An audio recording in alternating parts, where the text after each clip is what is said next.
What's going on, everybody? It's your boy, Scott Procter. You already know the deal by now. It's episode 11 of Real Spill, and I'm joined, as always, by my guy, Ellis L. Williams, who covers the Carolina Panthers for the Charlotte Observer. L, how we doing, my man? What's going on? Doing well, man. We're just cruising through the holiday season. I figured we got a lot of playoff implication games to unpack and talk about going forward. Let's get into it, dog. Man, let's get into it, man, for a really exciting episode coming up. Let's start here, man, because I want to ask you a real simple question out the gate, L. Will. Who's the hottest team in the NFL? Because we got a couple, candidates. The Bengals, Cincinnati Bengals, for example, have won 7 straight games. San Francisco 49ers themselves have won 8 straight games. Are one of these two teams the hottest in the NFL, or is it somebody else? Talk to me. Look, you can make a case for both those teams, but I want to bring the Dallas Cowboys to your attention, my G. Listen to this. There's 2 reasons why people are going to say the Cowboys aren't the real deal. First of all the Dak Prescott hate, I'm not here to address that. Let's talk about the infrastructure, which is something we talked about 2 weeks ago with the Jaguars. Yeah. You know the Jaguars, the Cowboys' last loss was an OT game where Dak threw a losing pick 6. The Jaguars, easy to knock them, right? Until you realize, look, the Jaguars could win a playoff game this year, right? They're a very good team. You take that loss away, the Cowboys are winners of 6 straight. And if you take an OT loss to the Packers away, they're winners of 9 straight. Their last loss would have came against the Philadelphia Eagles. And I know you can knock the Cowboys for beating the Eagles without Jalen Hurts last week, but that's part of the infrastructure. That Eagles team is a lot of really talented. And I compare it to when the Vikings beat the Bills, and there were questions all week on whether Josh Allen would play. That was a lose-lose for the Vikings, right? Like either you beat Case Keenum or you lose to Case Keenum. That's the role of a backup. Come in, play one game, and look like the starter. That's what good teams do. Gardner Minshew is one of the best backups in the league. And the Cowboys, though it came down to the last seconds, played a heck of a game last week. I think these Dallas Cowboys, believe it or not, if you don't turn on First Take, aren't getting talked about enough. Hey, man, that's awesome stuff. And that's something probably people aren't thinking about right now. You highlighted it. The loss to the Jaguars in overtime. Again, the Jaguars are a really good team. Exactly. Obviously, I think they're going to make the playoffs. They have a chance to win a playoff game. There's really no shame in that loss, especially when you consider how they lost. All that has been put on the deck. But again, that game-ending interception was off of a drop pass right off of Noah Brown's hands, and the Packers lost, which seems like forever ago. That was another game that they should have won. Those two games just go a little differently. Who knows what the talking points around the Cowboys are right now? Because Dak, minus the interceptions, that boy been balling. I'm going to talk a little bit about one of these other Cowboys later, but I love that pick. But for me, I got to go with the Bengals, man, because they're different. As I mentioned at the top, man, 7 wins in a row. Joe Burrow in that first half on Sunday against Bill Belichick and that Patriots defense, the man was diabolical. And obviously it took a little turn in the second half in the favor of the Patriots. The Bengals needed a late stop, to steal that win. But here are the numbers right here, over 26 points per game over the last 7 weeks, nearly 400 yards of offense. And I don't even remember the last time we've had like a true Jamar Chase moment or game. Right. And you know that's coming. I don't know if anybody in the AFC wants to see the Cincinnati Bengals in the playoffs or even right now. So the Bengals, to me, are the hottest team in the playoffs, in the league, and they're peaking at the right time. Let's go to another AFC team, man. The LA Chargers clinched their first playoff berth of the Justin Herbert era with the win on Monday Night Football over the Indianapolis Colts. What chance do you give these Chargers to pull a wild card upset in the AFC? Look, they got a real shot, and I'm a big believer in not betting the NFL but until after Thanksgiving. I don't think anyone should even bet the NFL in this wild card round because you're looking at Justin Herbert, you're looking at quarterbacks like Trevor Lawrence, Lamar Jackson, and then, of course, the Joe Burrows and Josh Allen and especially Patrick Mahomes of the world. This is just a crowded AFC picture, and the Chargers have all the weapons you're looking for now with Keenan Allen back. I think that's the real difference. With Keenan Allen back in this lineup, they have a guy who can win on third down, exploit the intermediate parts of the field that they want to high-low teams, right? With Eckler coming in the flat, throw Keenan behind them, and the Chargers are a team that's going to get what they want to do on third down now, and they're going to go for it on fourth down. Keenan Allen's going to be a target on both those critical situations in the playoffs. Absolutely, man. The return of Keenan Allen is huge for this team, more so than probably anybody. Obviously, they've had a lot of injuries on this team this season on both sides of the ball, which is really why they had such a slow start to the season. But now with a lot of those guys coming back, man, again, Chargers, who wants to play them? Who wants to play them in the AFC? I would like them really over anybody in the AFC playoff picture right now, except for the Chargers, except for the Chiefs and the Bengals. And you mentioned it. This team just finding ways to win without its guys. And I feel like with a lot of their star players out early in the season, especially on the offensive side of the ball, it allowed Joshua Palmer, it allowed DeAndre Carter to get more live reps with Justin Herbert. And now when they slide back to a number 3, number 4 receiver role, they're going to be ready for those moments because, as you know, in the playoffs, you need more than just 1 or 2 guys who can get open for you, can make plays in the passing game, because we know Justin Herbert's going to bring it. I'm excited to see his playoff debut for sure. And real quick, at the end of the day, I know you saw that throwback throw, the running back throwback to Herbert, and then the dart to Keenan Allen. I mean, he's one of like 2 other guys who can make that throw. Just crazy. And those are the balls that are going to decide playoff games. No doubt. And Mike Williams he's an X factor because that's somebody you can just throw the ball up to red zone, 3rd and long, and he's going to go up and get it and come down with it, man. But let's move on, man. Let's move on to the big spill, man, where we're going to be heavy on the Carolina Panthers today because this is a big week for that franchise right there. Let's start right here, though, Ellis, because you wrote a story for the Charlotte Observer recently about the respected leader that Steve Wilks is. Why is the interim head coach of the Carolina Panthers so revered in and around that building, El? Yeah, look, it's really been a perfect storm for Steve Wilks, and one that was set up with a ton of roadblocks to start. I mean, let's go back to week 5 and just think of the team that was the Carolina Panthers, shipping out the first head coach that owner David Tepper had ever hired, trading their best player in Christian McCaffrey. Like Taylor Swift would say, I was there. I saw the despair in the locker room, y'all. The players were dejected. I remember watching defensive players after that practice walk off the field, and because of my playing background, I know what it looks like walking to defeat. When you are practicing, knowing that what you do here probably ain't going to make much of a difference at the finish line. And they did. They went and got smacked in LA that week. Yep. Mind you. But ever since, you follow that up with beating Tom Brady, and then it's just been a roll ever since. And there's been lumps and bruises, but that's part of the Steve Wilks effect, right? They will get whomped on in Cincinnati. They lose to the Steelers playing their own brand of football.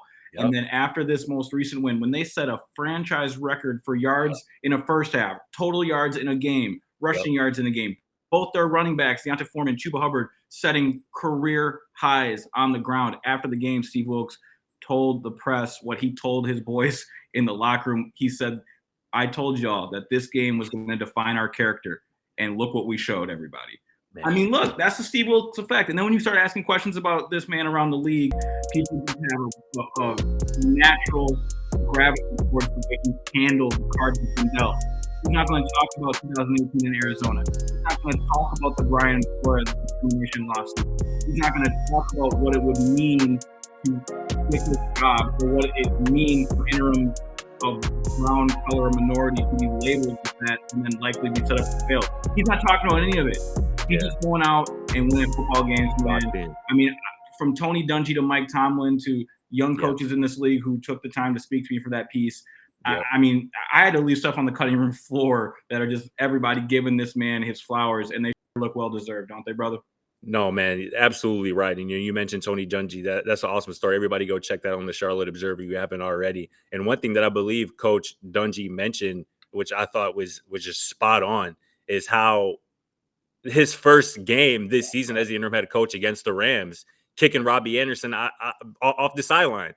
The message that probably sent to that locker room and those players it probably can't be understated, because that was such a big boy move in that moment. And it was the right thing to do. Right. And it was the right thing to do. And obviously it's paid dividends. And you mentioned it too. After that loss right there to the Rams, that was embarrassing. After the loss to the Bengals that we talked about, that was just embarrassing. And then to lose to the Steelers just a couple weeks ago, again, as you mentioned, playing their brand of football, to come back and have the showing that they did on Sunday speaks just volumes to the culture that Steve Wilks is building. With that being said, I got to ask you this. Has he done enough, Steve Wilks, Has he done enough to lock up this job, or do you think he needs to win this division, win these next 2 weeks in your eyes to, kind of lock it up? It's such a complicated question, Scott, because I lean on what Tony Dungy told me, and I put it in that piece. This is beyond wins and losses. David Tepper is not going to get a better interview than he's going to with the eventual 12-week sample size with Steve Wilks. Then personal preference comes in. I mean, this is David Tepper's team, clearly, and he's going to want to rectify this the way he sees best. And if he has someone else in mind, specifically an offensive guy, we see where the league is trending. Kevin Clark made that flow chart famous like 3 years ago. Did you work for Sean McVay? You're hired. Yes. If not, start over. Right. We know what is in right now in this league, but man, if you look at the infrastructure that is being built, and it's a word I beat dead on this show and anytime else I talk about the league, because it matters so much, it's going to be hard to disrupt what the Panthers are doing under Steve Wilks. And there's also some specific quotes I use in that story from valued league sources that use pretty certain language about keeping him in the building, right? That doesn't necessarily mean he'd be the head coach. Now, that's a whole nother can of worms. Like, would Steve Wilks even accept a role that isn't head coach? That was my next question. Oh, that's crazy. That was my next question. And maybe you want to go to, or maybe this is just purely speculatory at this point, but that was literally my next question. Say Carolina does, and David Tepper does go in a different direction. Is it more likely that Steve Wilks is retained, obviously probably as the defensive coordinator, assistant head coach, or that he looks for opportunity elsewhere? Right. No, it's a great question. And this becomes all speculation because no one will touch that question, right? Steve Wilks clearly, obviously is not thinking about anything besides winning the day, which then eventually leads to winning on Sunday, right? Right. And then people around the Panthers are fine using that language because it gives them options, but people close to Steve Wilks won't entertain that because a head coach wants to be a head coach, right? So this is a very fascinating situation. And honestly, dog, we talked about this when this happened, how this could brew into a narrative that David Tepper would not be able to handle. Hometown kid, a brother leading a Carolina Panthers team, that he was the defensive coordinator under their most storied head coach in Ron Rivera. Josh Norman is back. We haven't even mentioned that. It's feeling like the old Carolina Panthers. And this may get to a point where David Tepper, though obviously he has any choice he wants, it may feel like he doesn't have one. And then I'll end with this. Other teams around the league should be considering Steve Wilks for any openings they have too, because he is making noise that is going to be heard from all 31 teams, regardless of how the rest of the year ends. Absolutely. And again, as you mentioned at the top there, David Tepper isn't going to be able to know anything more about these potential candidates than he's already learned about Steve Wilks over the last month or so. I mean, this is the best interview you could possibly have. And again, not only is he having it for the Panthers, he's having it for the rest of the league or any other franchise that's looking for their next head coach. So, I'm hopeful that Steve Wilks can continue. Hey, real quick, last year at this time, Steve Wilks was coordinating the Mizzou defense, y'all. Just a year, a lot can change in a year. I put it in the piece, right? His advice to young coaches he mentors is just keep doing a good job where you are. Where you're at. Yep. Be where your feet are and look what can happen. That's awesome stuff. We're going to move on, but stay right here with the Carolina Panthers for our on the PROWL section. We mentioned it a little bit earlier, but the Carolina Panthers set a franchise record for rushing yards in the game, franchise record for total yards in the game, and a blowout win over the Detroit Lions, who came in playing some pretty good football on Sunday. How has this offense in particular been able to find its groove and set records in the process? Yeah, look, first, we got to give a lot of props to offensive coordinator Ben McAdoo, who is one of the first one to take a Twitter L. But he told the press on Thursday, he goes, I need to do a better job finding run angles for our runners. He did that. He did that, brother. He did that and more. The game on Sunday, what is so impressive about this Carolina Panther team is they can run the ball any way they want. Zone, gap, power, counter, duo, trap. It is, and I played on the perimeter, dog. I was trying to catch passes from you. I have to go back to my days when I was covering the Cleveland Browns when they were gashing teams with Nick Chubb and Kareem Hunt. and had a Bill Callahan, one of the best offensive line coaches in football. Now the Panthers have one in James Campen, who gets the next shout out because and RPOs. I mean, Sam Darnold rushed for a touchdown. The way they are just right, the way they just are putting these linebackers and these ends in conflict, and then bullying the zero tech in the three techniques in there. They are just. I mean, I was watching the guard center guard combination of Brady Christensen, Bradley Bozeman, and Austin Corbett run 8, 12, 15 yards downfield on Saturday, dog. Mauling people. And the way they did it on Saturday against the Lions was different than how they did it against Seattle. And now I'm working on a little analysis story to see what kind of runs worked for the Cardinals against the Bucs on Sunday night and what kind of runs worked for the Panthers against the Bucs when they played in Week 7. Because now I'm starting to get a better picture of how McAdoo and Campen are scheming this up. They know they can beat you any way on the ground, so they're just going to find the way that works, and they're going to execute it.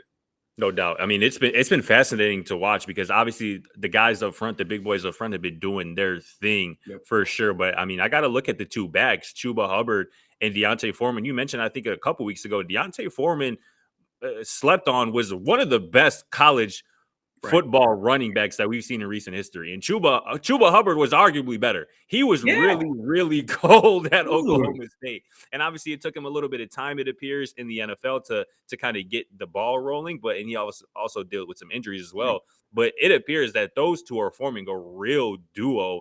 And obviously Rasheem Blackshear, your boy, he's been getting involved as well, finding his way into the end zone. He's crazy.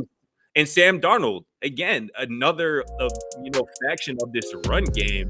He's been balling. He's been adding a whole different dimension to this offense. And we saw it we know this. You mentioned it. We all know this. He's the most athletic quarterback on this roster. And we saw it last year when they started this season. I believe at one point through 4 weeks of the regular season, Darnold might have been near the top of the NFL in rushing touchdowns. So he has this ability. And you mentioned offensive coordinator Ben McAdoo. With this personnel, they found an identity. And it's one that's right for this time of year, where what they're trying to do, win a close division race and get to the playoffs. It's working out for sure.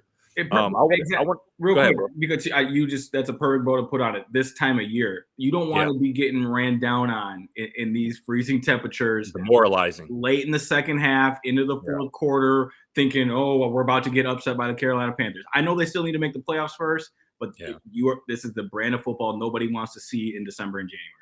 No doubt about it. You said a couple weeks ago, man, I'm waiting. I'm waiting for the right time to repost this snippet. But you mentioned that Sam Darnold might have got his swagger back a couple weeks ago. He's definitely looking that way. Talk to me about how integral he's been to this late season surge for these Panthers. Yeah, Sam Darnold has posted consecutive games, 3 weeks now, of season high passing yards, 3 straight weeks of a QB rating over 100. He simply has his swagger back, and that comes from the confidence of playing behind this offensive line. You don't know what the offense is going to try to execute, whether it's running in multiple directions, leaving the play action pass available. There was a zero blitz against the Lions where Sam could have thrown the check down, which was open. He could have thrown the deep crosser, which was Laviska Shenault. It would have been a 12-yard pass that would have gone for a 50-yard touchdown.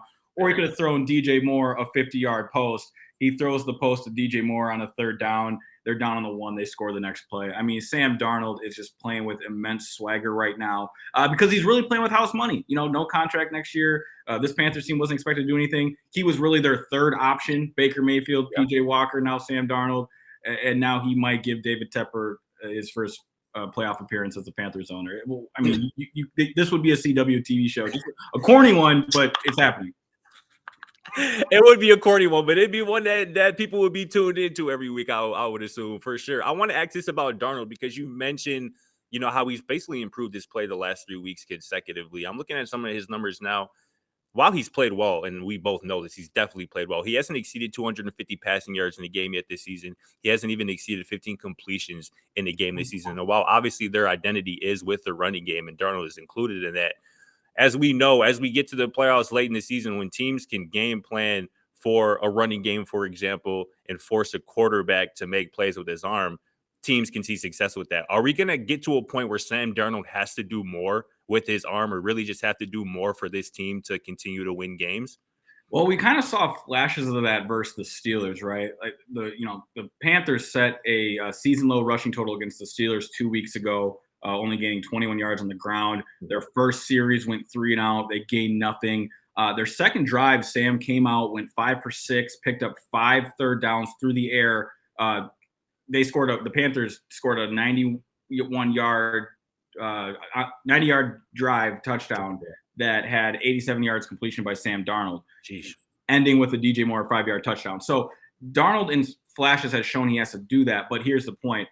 That's not the brand of football Steve Wilks wants to play. If the Panthers can't win the way they have this year with run first, execute on play action, run the ball at times on third and medium, third and short, they're not going to advance. So this is I don't want to say one-dimensional, but one specific game script the Panthers have to play to win, where a team like the Eagles, right, have been winning with leads through the air, on the ground. This is far from an Eagles attack, and I don't got to give you any analysis to prove that, right? No doubt about it. Last question before we get out of here on the PROWL section. The Panthers obviously are on the prowl for a division title.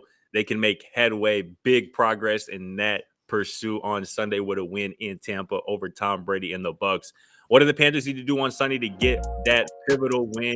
Is it the same game plan that they used or similar game plan they used not too long ago to beat Tampa, or what's the plan? Yeah, well, the Bucs really haven't changed much, right? Like, they are struggling to execute any of their offense for 3 quarters. Then they keep stuff straight in the 4th.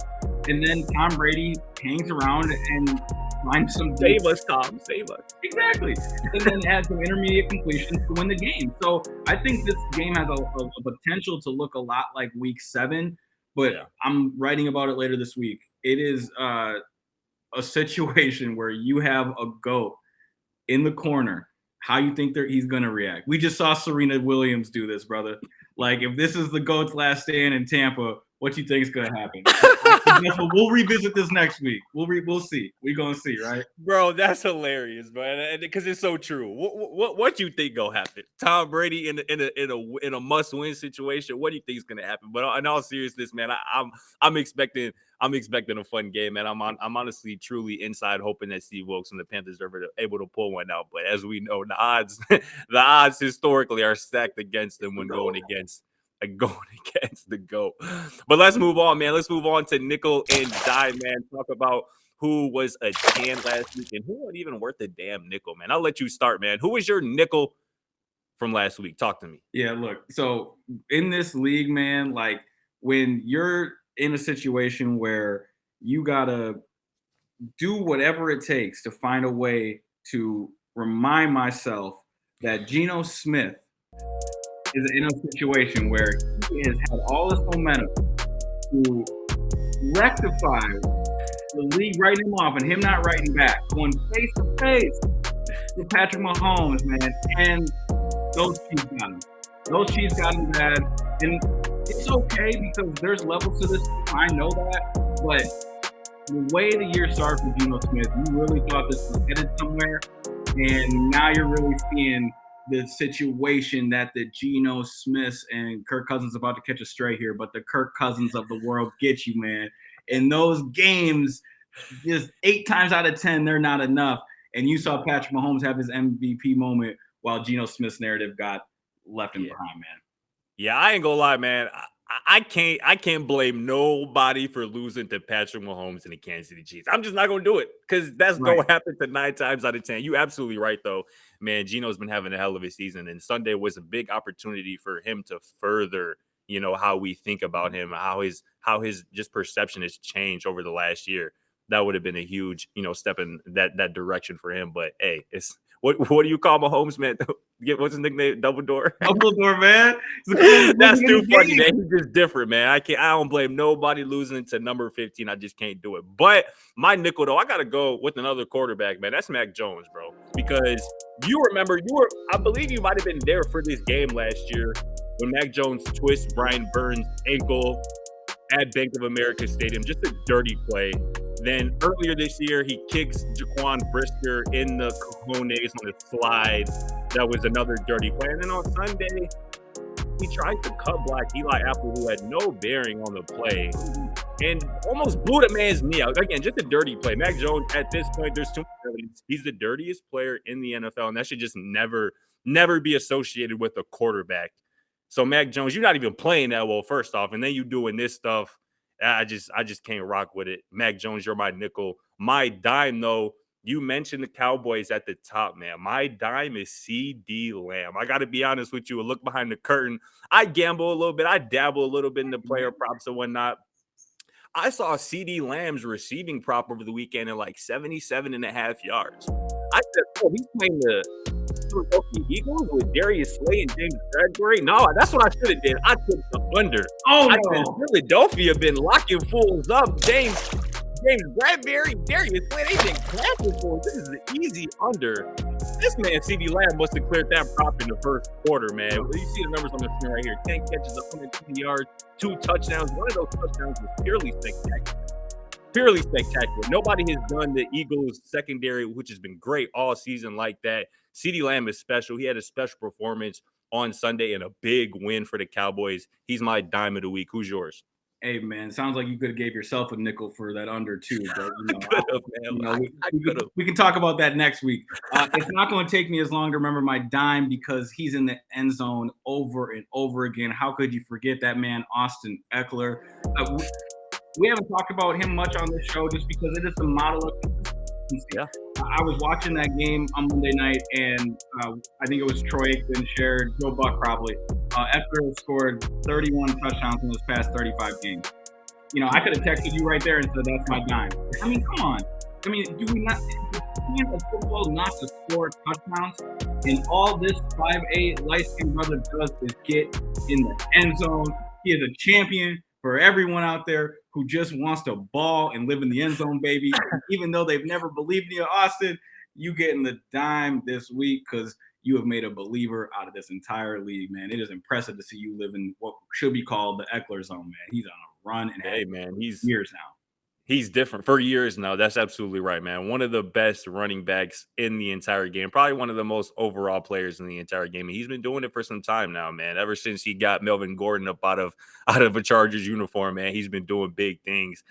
Let's close here, though, with our 2-minute offense, man. Talk through a few to be exact matchups coming up this weekend, man. Let's start right here, man.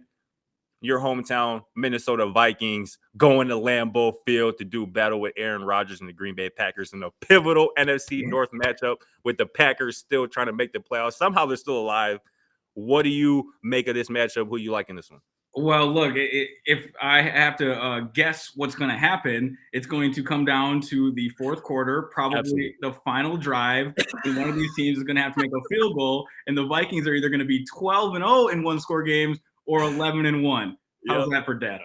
Hey, man, that's it, man. You're absolutely right. This is a lock to be a game in the fourth quarter, coming down to the last drive. Probably going to end on a Mason Crosby kick, or something like that, or maybe another missed Minnesota Vikings kick. But it's going to be a game nonetheless, man. I think the Packers, man. I think the Packers take this one. Obviously, losing to the Vikings earlier in the season, man, and obviously they have a ton more to play for. They're the home team. Give me the Packers. Sunday Night Football, man. Steelers at Ravens. Obviously, Lamar Jackson's setup is still up in the air. I don't think he's going to play, but that could change by Sunday. What do you make of that matchup, Steelers at Ravens? Who you liking that one? This is just so AFC North. The Steelers are playing for Franco now, winning in the last second the way they did last week. You got this Ravens team that is somehow limping to the finish line. How do they keep winning? I know. I don't know.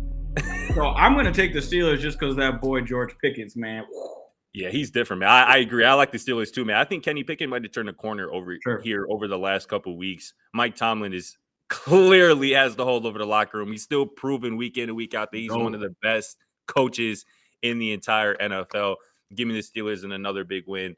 Monday Night Football, man. This is game of the week, man. Bills at Bengals. Joe Burrow versus Josh Allen, two of the AFC's top teams. Who you like in that matchup? Yeah, I want to see Josh Allen just Superman this one. Just win this game because of Josh Allen. We talked about this 2 weeks ago.